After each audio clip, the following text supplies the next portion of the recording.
네, 안녕하세요. 저는 통합과학 담당하는 정명성 강사입니다. 일단 제 자료를 같이 한번 봐주시면 좋을 것 같고요. 저는 지금 2016년도에 여기 동탄 명인 지역에 왔고요. 그래서 지금 가르친 지, 병정고 맡은 지는 6년 차 됩니다. 그리고 사실 저는 대부분의 수업을 대치동에서 해요. 그리고 딱 동탄 지역만 합니다. 그러니까 제가 6년 전부터 했기 때문에 계속 그 인연을 계속 맺어져서 사실 지금까지 갖고 오는 거거든요. 지금 병정고 같은 경우는요. 사실 2019년도까지만 해도 누적해서 계속 과학을 했습니다. 그러니까 누적 범위로 시험이 나왔어요. 그러니까 중간도 그렇고 기말도 그렇고 2학기 때는 1학기 것까지 누적을 해가지고. 그래서 학생들이 1등급 따기가 진짜 힘들었고요. 그리고 이제 더불어서 사실 병정고는 시험 문제가 어렵게 나와요. 그러니까 다른 학교에 비해서. 그리고 선생님들이 시험 문제를 잘 내십니다. 그러니까 그 말은 무슨 뜻이냐면요. 보기 지문에서 굉장히 헷갈리게 내세요. 그래서 학생들한테 함정에 빠질 수 있게끔. 그러다 보니까 기억, 니은, 디귿 보기 중에서 옳은 거를 골라야 되잖아요. 근데 그게 2개가 옳은지 1개가 옳은지 3개가 옳은지 그걸 헷갈리게 내신단 말이에요. 그러다 보니까 1, 2, 3, 4, 5번에서 나는 이게 맞는지 맞는 것 같은데 왠지 불안한데 나중에 틀려와요. 그러니까 그런 식으로 내십니다. 그래서 병정고는 사실 1등급 따기가 되게 힘들고요. 그렇지만 그래도 그 와중에서 1등급 딸 수 있는 학생들은 몇 명 정도가 나오냐면 사실 전체 인원수의 4% 안에 들어야지만 1등급이 나와요. 그러면 대략적으로 계산했을 때 한 대략 13명에서 14명 정도가 1등급 딸 수 있어요. 근데 그 1등급 안에 드는 것도 진짜 힘듭니다. 먼저 병정고 스타일에 대해서 문제 유형들을 한번 말씀을 드리면 일단은 이 병정고 같은 경우는 제일 많이 나오는 문제 유형이 첫 번째로 개념을 확인하는 문제입니다. 근데 아까 말씀드렸다시피 이 개념 확인은 사실 그냥 옳은 거 고르는 거예요. 그러니까 옳은 거 고르는 건데 헷갈리게 나오니까 그게 문제인 거죠. 그러니까 학생들에서 입장에서는 확실하게 공부를 안 하면 틀릴 수밖에 없어요. 그 더 이상 중학교 때 과학을 생각하시면 안 돼요. 중학교 때 과학은요. 그냥 선생님이 프린트 한두 장 주고 야 거기서 그냥 다 외우면 다 나와 이렇게 말씀하세요. 근데 고등학생이 됐잖아요. 그러니까 고등학생 과학은요. 천지 차이예요. 그리고 학년이 올라갈수록 더 어려워져요. 그리고 고3 수능 문제는요. 정말 어렵습니다. 특히 이과 진로를 계획하고 계시는 분들은요. 무조건 1학년 때 1등급 따야 돼요. 그게 왜 그러냐면 2학년, 3학년 올라갈수록 이과 진로는 이과생들만 선택할 수 있는 영역으로 나눠지잖아요. 근데 물화생제 중에서 본인이 잘하는 과목이나 좋아하는 과목을 선택을 하게 되어 있어요. 근데 워낙에 수학과 과학을 잘하는 집단의 게임이에요. 그러다 보면 실제로 점수가 잘 나오는 학생들은 그래도 내가 어느 정도 수학 과학을 잘하는 학생들. 근데 1학년 때 과학은요, 괜찮아요.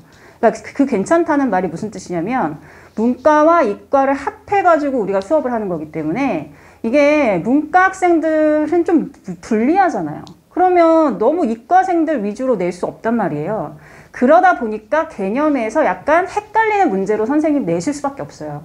너무 어려운 문제를 내기에는 문과한테는 너무 부담스럽잖아요. 그렇다고 해서 문과생들을 버릴 수는 없잖아요. 그렇기 때문에 이 개념학의 문제들 유형에서는 대부분 모두 다 틀릴 수 있게끔 유도하는 문제를 내십니다. 그래서 그런 부분들에 대해서 확실하게 공부를 해야 되고요. 그리고 이제 두 번째는 거의 대부분의 문제에서 그림 자료하고 그 다음에 이제 그래프 자료 이게 무시무시하게 많이 나옵니다. 이건 뗄래야 뗄 수 없어요. 과학에서는요. 그림 자료 해석하고 그래프 자료 해석하고 표 자료 해석하는 거 이거는요. 대부분 다 나와요. 그렇기 때문에 학생들이 스스로 자료 해석 능력이 있어야 돼요. 근데 이제 이게 1학년 때가 기반이 되어서 차곡차곡 실력이 쌓아지고 2학년 때, 3학년 때 가서도 잘할 수 있는 기반이 되는 게 1학년이 돼요. 그러니까 1학년 때 공부 습관을 잘 들여놔야 돼요. 그래야지만 2, 3학년 때 올라가서 고생을 안 합니다. 그래서 그런 부분들이 좀 필요해서 사실 그림 자료, 그래프 자료 해석하는 거 제일 중요하고 그 다음에 세 번째는 이제 용어에 대해서 확인하는 문제들이 나와요. 그러니까 블랭크 박스를 주고요. 맞는 용어를 고르시오나 아니면 내가 용어를 직접 써야 돼요. 그리고 그 용어에 대해서 서술할 수도 있어야 돼요. 그러니까 지금 과학은 사실 용어들이 대부분이에요. 그리고 고1 수준에서는 다 용어에 대해서 정확하게 알고 있는지에 대한 문제가 낼 수밖에 없죠. 그러니까 너무 문제를 어렵게 낼 수가 없으니까 그런 거예요. 그렇다고 해서 학생들이 이제 용어에 대한 정리를 내가 평상시에 조금 열심히 해놓으면 이런 문제들은 다 맞출 수 있는 문제들인 거죠. 이제 그렇게 된다고 생각하시면 되고, 그 다음에 네 번째로는 논리적인 이유를 서술하시오. 논리적 이유. 과학적인 현상이기 때문에 그 과학 현상에 대해서 본인 스스로가 이게 왜 일어났는지 처음부터 끝까지 열심히 공부를 해놔야 돼요. 이거는 무조건 나옵니다. 서술형에서는. 어차피 과학적 현상에 대해서 이유를 논하시오라는 문제들은 대부분 출제가 되고 있는 거예요. 그리고 나서 이제 다섯 번째로는 계산하는 문제 유형들. 근데 사실 이제 우리가 1학기 때 중간고사 시험 범위 영역은요, 요 1단원 영역인데 1단원 영역은 계산 문제가 없습니다. 이제 2단원부터 있어요. 그러면 이제 계산 문제 유형은 어디에서 나오느냐? 물리 파트. 그게 2단원이에요. 그래서 이제 약간 패턴이 어떻게 되냐면요. 1학기 중간고사 때는 사실 문제 유형이 조금 쉬웠다가 기말고사 때 좀 어려워져요. 왜냐하면 물리가 들어가거든요. 2단원에서. 근데 대부분 물리를 싫어하는 여학생들이 허다하고요. 물리는 약간 매니아층들이 있죠. 그러니까 물리를 나는 어렸을 적부터 좋아라 했다. 그래서 나는 물리에 대한 여러 가지 책을 많이 읽었다. 그래서 나는 어려움이 없다. 이런 학생들이 사실 물리를 좋아하고 나중에 수능으로도 물리를 선택을 해요. 워낙에 잘하는 학생. 그래서 지금 어떤 상황이 벌어졌냐면요. 고3 수험생들, 재수생들은 물리 1을 선택했다. 그러면 다 맞아야 돼요. 50점 만점이거든요. 20문제 나와요. 수능에서. 왜냐하면 물리는 워낙에 잘하는 학생들이 선택을 하고, 그리고 정부 차원에서도 물리 문제를 너무 어렵게 출제하지 않는 경향으로 가고 있어요. 이게 왜 그러냐면 물화생지 영역 중에서 제일 어려워하고 제일 선택 안 하는 게 뭘까요? 물리예요. 그러니까 사실 우리는 과학을 발달시키려면, 과학기술을 발달시키려면 물리를 해야 되거든요. 그래서 학생들한테 물리를 권장하기 위한 것도 있어요. 근데 나는 그래도 난 대학을 가야 되잖아요. 그럼 대학을 가려면 물리를 못하는데 어떻게 선택해요? 그래서 실제로 사실 물리는 선택하는 인원들은 좀 제한이 되어 있습니다. 그리고 제일 적어요.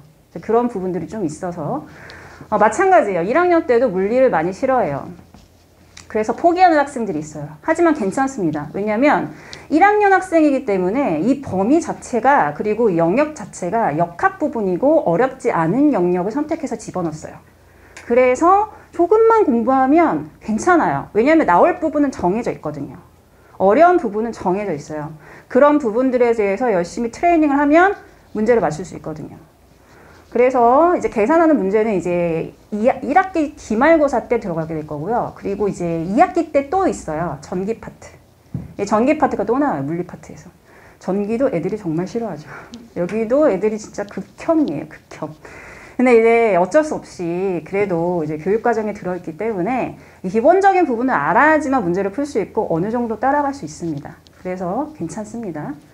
그러면 이제 우리가 배우는 1단원 영역이 뭐냐면요. 이제 물질과 규칙성이라고 하는 부분인데 사실 가장 먼저 배우는 게 우주의 탄생이에요. 그러니까 우주가 탄생을 하는 빅뱅에 대해서 배우고 난 다음에 여러 가지 원소들에 대해서 배워요. 그러면 원소들의 특징에 대해서 우리가 주기율표라고 하는 주기적 성질에 대해서 공부를 해요. 그러면 이제 원소들을 배웠으니까 어떻게 해요? 그것들을 결합시켜요. 그래서 화학 결합 파트로 넘어가게 돼요. 그러면 이제 여러 가지 지금 1단원에 지금 우주, 빅뱅, 이게 물리와 지구과학 영역입니다. 그리고 원소와 화학 결합, 이쪽이 화학 파트예요. 그럼 이제 이거 끝나면 뭐 배우느냐? 지각의 구성물질, 생명체 구성물질 이런 것들 배워요. 그러면 지각이니까 이거는 지구과학이죠. 생명체예요. 생명과학이에요. 그리고 나서 그 다음에 뭐 배우냐면 신소재에 대해서 배워요. 뭐 반도체, 뭐 OLED, LED, 뭐 기타 등등. 이거는 물리예요. 그러니까 지금 하나의 단원 안에 지구과학, 물리, 화학, 생명 다 들어있어요. 이게 바로 통합과학이에요. 그래서 학생들한테는 이제 통합적인 사고 능력을 기르고자 문과, 이과 합쳐서 모두 다 배운다. 이제 이런 취지에서 2018년도부터 시행을 한 겁니다. 일주일에 지금 여기 동탄 지역의 수업은요, 사실 그 학교마다 조금 다르지만 병정고는 일주일에 3시간을 들어가요. 선생님께서. 그리고 1시간은 과학탐구 실험. 근데 대치동은 안 그래요. 대치동은 일주일에 4번이에요. 그러다 보니까 경쟁이 치열해요. 왜냐면 원수회가 모두 일주일에 4시간이거든요. 지금 국어나 수학이나 영어가 4시간이에요. 그런데 과학도 4시간이에요. 그러니까 얼마나 지금 수업 시간이 많으면 많을수록 그만큼 내신 영역에서 되게 중요하다는 뜻이에요. 근데 여기 동탄 지역만 일주일에 3시간이 들어오시더라고요. 근데 뭐 약간 지역마다 좀 특성이 좀 있기 때문에 그런 부분들은 좀 차이가 있고, 우리는 그 3시간 들어오는 그 시간 동안에 이 영역을 다 배워야 돼요. 그래서 아무래도 이제 중간고사 시험에는 이제 이게 포함이 되겠죠. 그래서 이번 중간고사 시험 범위는 요거가 될 건데, 제가 이제 수업을 어떤 방식으로 하느냐, 제일 중요한 건 개념입니다. 이 개념을요, 이 통합과학은 암기적인 요소가 조금 더 많아요. 근데 그것만 좀 제대로 암기를 하면 어느 정도 맞출 수 있기 때문에 개념에 대해서 확실하게 인지를 하고, 그리고 그거를 응용시켜야 돼요. 그러면 이제 저는 개념에 대해서 확실하게 이해를 했는지, 그리고 그 시간에 확실하게 얘가 수업을 잘 들었는지를 확인하기 위해서 그 시간에 수업 끝나기 전 30분 전에 복습 테스트를 볼 겁니다. 그래서 얘가 수업을 잘 들었는지 안 들었는지를 확인할 거예요. 그런 다음에 다음 주가 되면 그 전주에 배웠던 내용을 테스트 보는데, 이거는 이제 확인 테스트 유형이에요. 이거는 대부분 OX 문제, 그 다음에 또 단답형. 여기에서도 마찬가지로 단답형이 들어가긴 하지만 바로 공부하자마자 외울 수 있는 부분은 조금 한계가 있기 때문에 어느 정도 중요한 부분만 확인하는 걸로 할 거고요. 이제 여기에서는 꼼꼼하게 공부했는지를 확인하는 거예요. 그래서 1차적으로 OX와 단답형으로 가고요. 시간이 점점 지나면서 1차적으로는 객관식 문제 유형을 보는데, 이것도 난이도가 점점 상승할 겁니다. 왜냐하면 이제 우리는 너무 쉬운 문제만 풀 수 없거든요. 그리고 이제 학교에서 대부분 경정고에서 문제를 어렵게 출제하는 것들은 정해져 있어요. 그래서 그런 부분들도 연습을 해야 되기 때문에 1차적으로는 난이도가 하부터 시작해서 점점 상승해서 고1 모의고사 문제랑 고2 모의고사 문제 다 볼 거예요. 왜냐면 거기에서 변형해서 나올 수 있기 때문에. 그래서 그런 부분들까지 챙기고, 요새는 사실 선생님들이 문제를 어렵게 출제하시려고 노력하세요. 왜냐하면 학생들의 실력도 조금 높아지고, 그리고 어느 정도 많이 대비를 하고 오는 학생들이 좀 있기 때문에, 그리고 1등급을 나누기 위해서는 대부분 다 문제 유형이 비슷비슷하지만 그 중에 한두 개 정도는 좀 어렵게 출제를 해야 돼요. 그걸로 1등급을 가르는 거거든요. 그래서 이제 그런 식으로 모두 테스트를 보는데 누적해서 볼 겁니다. 왜냐하면 학생들은 까먹어요. 그래서 그 까먹는 거를 방지하고자 계속해서 누적 테스트를 보고, 그 다음으로 만약에 시험을 못 봤다. 재시험 봐야 돼요. 그러니까 재시험 통과될 때까지. 그래서 일단은 그런 식으로 우리가 통합과학을 대비를 할 거고요. 당연히 학교 기출문제 2018년도 거부터 계속 있습니다. 그래서 이제 2018년도에 통합과학이 시작됐기 때문에 그 기출문제를, 병정고는 기출문제를 학교에서 제공을 안 해요. 이게 원래 다른 학교 같은 경우는 학교에서 제공해주는 학교도 있거든요. 근데 병정고는 안 그래요. 그래서 저는 제가 애들한테 다 받아야 돼요. 그래서 다 받아서 보관을 해야 돼요. 보관해가지고 그걸로 푸는 거예요. 그래서 제가 차곡차곡 모아놓고, 그리고 학교 선생님이 어느 정도 이제 수업을 하실 때 뭐 여러 가지 필기도 하시고, 뭐 아니면 뭐 프린트도 주시고 이래요. 다 모아서 그것들 중에서 선생님이 좀 중요하게 여겼다, 아니면 좀 내가 더 보충해야 되는 설명이 있다, 그런 것들 다 해가지고 그래서 수업이 진행이 됩니다. 그래서 사실 학생들하고 저와의 소통이 되게 중요해요. 제가 문자 보내요. 이번 주에 어디까지 진도를 나가셨니? 뭐 이번 주에 어디까지 하셨니? 뭐 이런 것들 확인하려고. 그리고 어떤 부분이 되게 중요하게 선생님 말씀하셨니? 그럼 이제 여학생들은 되게 잘 꼼꼼하게 저한테 문자로 보내줘요. 남학생들은 조금 약간 그런데 여학생들은 그래도 조금 보내줘요. 잘 보내줘요, 여학생들. 남학생들 중에서도 잘 보낸 애들도 있긴 한데 주로 여학생들이. 왜냐면 꼼꼼하기 때문에. 그 내신은요, 어쩔 수 없이 꼼꼼하고 되게 자세하고 열심히 성실한 학생이 나오는 게 특징이에요. 내신 등급은. 이건 어쩔 수가 없습니다. 근데 약간 수능은 달라요. 수능은 약간 머리빨이 좀 있어요. 왜냐면 창의성을 요구하는 문제들이 좀 있거든요. 암기한다고 풀어내는 문제들이 안 나와요, 수능은. 그런 부분들이 좀 차이가 있다는 거. 그래서 이제 그런 식으로 수업을 진행할 예정이고요. 제가 오랫동안 학생들을 가르쳐가지고 이제 학생들의 유형을 2가지 유형으로 조금 구분을 하는데, 한번 자녀분들한테 좀 대입을 해보세요. 이 2가지 유형은요, 부모님한테 물려받는 거예요. 근데 그 중에서도 본인이 사용하기에 편한 거를 발달시켜요. 그러니까 둘을 모두 다 물려받을지라도 그 중에 더 잘 사용하는 게 좀 따로 있다라는 거. 그러면 이제 첫 번째 유형은 뭐냐면요. 암기형 학생이에요. 이제 이런 암기형 학생은 그냥 문제를 보자마자 암기가 되게 잘 돼요. 그리고 문제를 볼 때 저절로 암기가 되니까 내가 풀어갔던 문제들은 아 이렇게 풀면 돼 이러고 나서 나중에 풀 때도 그냥 잘 풀려요. 그리고 영어 단어 외우는 거 그렇게 안 어려워요. 그러면 이제 이런 학생들 같은 경우는 하나를 알려주면 바로 써먹고 10개를 알려주고 100개를 알려주면 바로바로 써먹는 학생이에요. 그러다 보니까 약간 단기간에 어떤 성적이 잘 나옵니다. 그래서 이제 수시로 대학을 가는 케이스가 많아요. 왜냐면 내신이 잘 나오거든요. 그러니까 학교 선생님 스타일 잘 알고 그리고 선생님이 뭐가 중요하다 뭐 이런 것들에 대해서 꼼꼼하게 잘 공부했던 학생들이라면 그러면 성실하게 공부해서 점수가 나오는 학생들이에요. 그런데 이제 이 학생의 단점은 원리에 대해서 공부하는 습관이 안 들여져 있어요.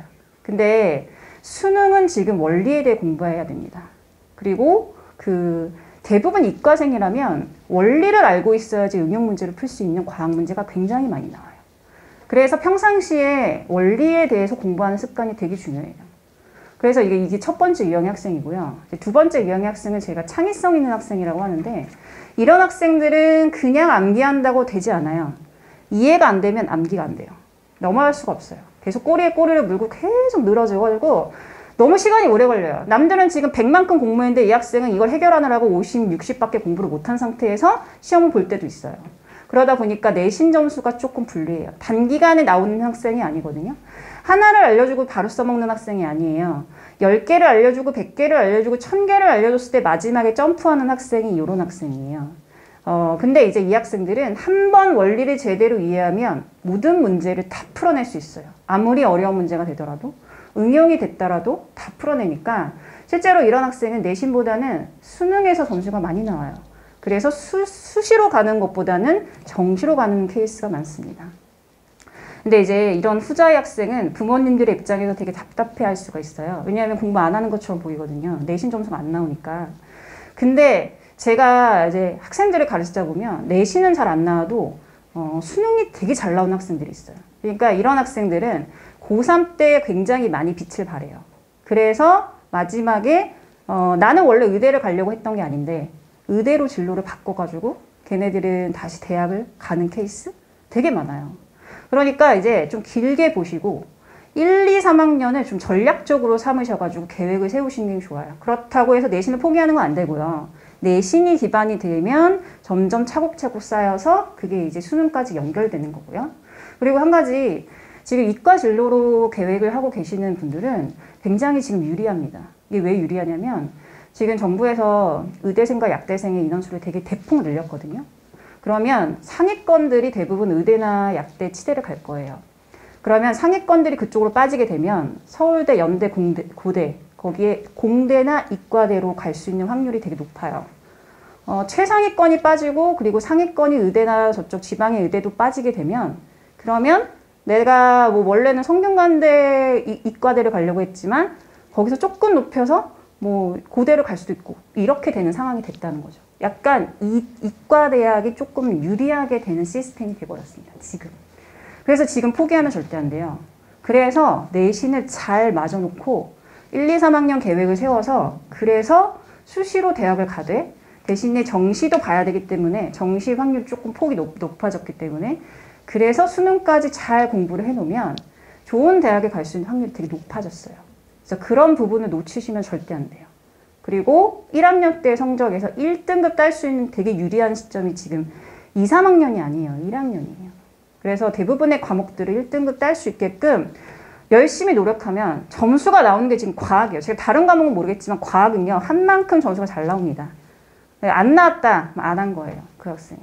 그런 부분들이 좀 중요하다는 거. 제 수업은 3월 20일 토요일 날 저녁 7시부터 10시까지 수업이고요.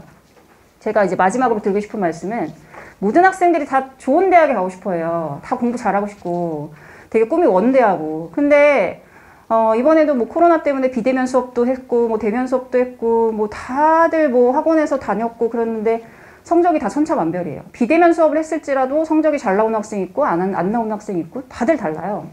그러면 이제 본질적인 이유를 좀 생각하셔야 돼요. 그러니까 어떤 학생일수록 성적이 잘 나올 수 있는지. 어떤 학생이냐면 이제 저는 경향성을 말씀드리는 거예요. 꼭 뭐 IQ가 좋으면 성적이 잘 나올 수도 있으니까. 어떤 학생일수록 성적이 잘 나오느냐.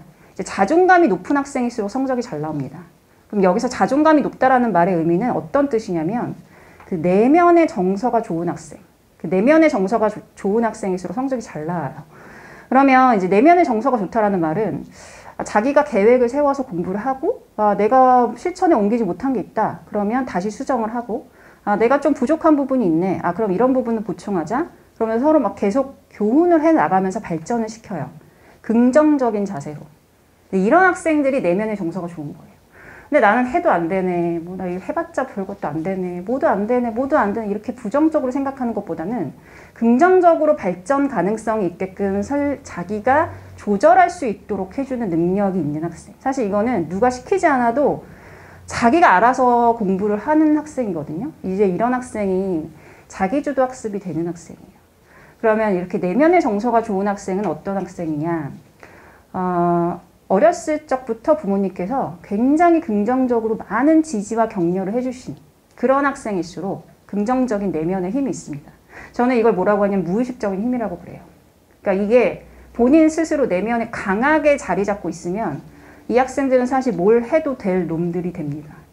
그래서 공부를 내가 자신감이 없이 하는 학생들이 아니라 나는 이렇게 하면 될 거야 라고 하는 긍정적인 자세를 임하면서 공부하는 학생이 되면 고등학교 3년 내내가 힘들지 않아요.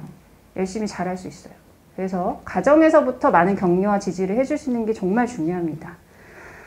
제가 마지막으로 드리고 싶은 말씀은 다 드렸고요. 제 수업은 아마 수학이랑 겹칠걸요? 근데 이게 어쩔 수 없이 제가 주말에 딱 요 시간밖에 안 돼요. 제가 그 대치동에 대치동도 수업을 달라고 하지, 막 동탄도 달라고 하지, 다 달라고 하지, 제가 어떻게 몸이 하나인데 어떻게 다 줄 수 있습니까? 그래가지고 어쩔 수 없이 요 시간밖에 안 돼요.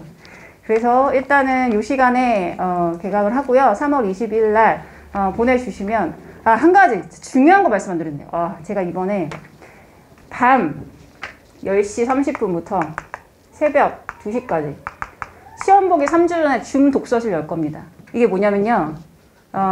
애들한테 공부시키려고요. 과학 공부 안 해도 돼요.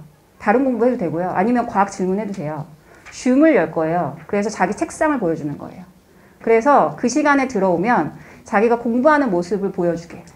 왜냐면 학생들 혼자서 공부하는 습관 아직 못 들인 학생이 있고요. 그리고 집에 혼자 놔뒀을 때 유튜브 하지, 게임하지. 시험 기간에 이렇게 하고 있지 말라고. 그래서 이 시간에 들어오게 할 거예요. 시험 3주 전부터. 그래서 그 시간에 들어오면 자기가 공부할 것들 그 시간에 하고요. 그리고 과학 모르는 거 있으면 저한테 질문해도 돼요. 시험 3주 전부터 오픈할 겁니다. 물론 강제는 아닌데 제가 강제는 아니지만 일주일 내내 다 들어왔다. 되게 성실하게. 그러면 일주일에 한 번씩 제가 약간의 소정의 상품을 주려고 합니다. 공부시키려고. 약간의 소정의 상품, 약간 되게 그냥 소소한? 그래서 공부 좀 시키려고 하려고요. 지금 제가 살짝 말씀드리면 대치동과 동탄을 조금 제가 비교하고 싶지 않은데 약간 비교할게요. 왜냐면 올해 제가 너무 실감을 너무 많이 해가지고요. 뭐냐면요. 상위권과 중하위권의 갭이 너무 심합니다. 중하위권이 너무 공부를 안 했어요. 제가 이번에 겨울방학 때 동탄 가르치다 보니까 진짜 과학을요 정말 너무 안 했어요. 근데 이렇게 하시면 안 돼요. 진짜 큰일 나요. 대치동은요 아무리 막 비대면이고 막 사고내 수업 못하게 하죠. 그래도요 어떻게 하냐면 어디 가서 하시면 안 돼요. 그 소그룹으로 만들어서 스터디 카페에 잡아가지고 공부시켜요. 그러니까 이게 너무 차이가 나는 거예요. 그래서 애들이 지금 여기 물론 상위권도 있지만 중하위권이요 너무 공부를 안 했어요. 근데 중하위권도 포기하면 안 되잖아요. 지금 고등학교 1학년이에요. 지금 이 시점에서 공부를 안 하면 고3 때 어차피 걔네들하고 다 동시에 수능을 보는데 그래서 공부를 해야 됩니다. 지금 심각합니다. 중하위권들이. 그래서 그런 부분들을 좀 제가 잡고자 지금 이렇게 시험 3주는 오픈하려고 하거든요. 그때 줌 아이디랑 기본 공지해 줄 거고 그때 들어와가지고 공부할 수 있게끔 일단 그렇게 계획 중입니다. 네, 그러면 혹시 질문이 있으시면 질문이 없으시면 이걸 마치겠습니다. 감사합니다.